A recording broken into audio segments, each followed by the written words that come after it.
మీ జీవితంలో ఒక నూతన కార్యాలు జరిగించాలంటే నువ్వు నూతన పరచబడడానికి ఇష్టపడాలి. యేసు రక్తం మాత్రమే నేను నూతన పరచబడుతుంది. దేవుని అభిషేకం మాత్రమే నూతన పరచబడుతుంది. పాతవన్నీ గతించిపోతాయి నీ జీవితంలో. పాత అలవాట్లు, పాత చూపులు, చేతలు, నడకలు, పడకలు, పాత పరిస్థితులన్నీ కూడా దేవుడు నూతన పరిచి గొప్ప ఆనందంతో, సంతోషంతో దేవుడు నువ్వు నింపబోతున్నాడు. దేవుడు గొప్ప జయాన్ని నీకు ఇవ్వబోతున్నాడు. దేవుడు స్వస్థత నీకు ఇవ్వబోతున్నాడు. మునుపటి వలె నీ జీవితం ఉండబోవట్లేదు.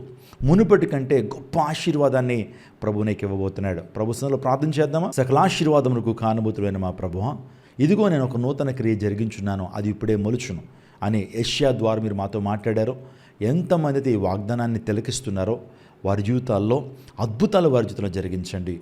నూతనత్వాన్ని వారి జీవితంలో తీసుకురండి. ఈరోజు నూతన కార్యాలు పొందాలని ఆశపడుతున్న ప్రతి ఒక్కరి జీవితాల్లో నిండైన మేలుతో నింపండి. సంవత్సరం దాయకిరీటాన్ని ధరింపచేసి వారి జాడలు సారం వెదజల్లబడినట్లు కృపచూపమని వేడుకుంటూ యేసు శక్తి కలిగిన నామములో ఈ మనవులు మీకు సమర్పిస్తున్నాము తండ్రి.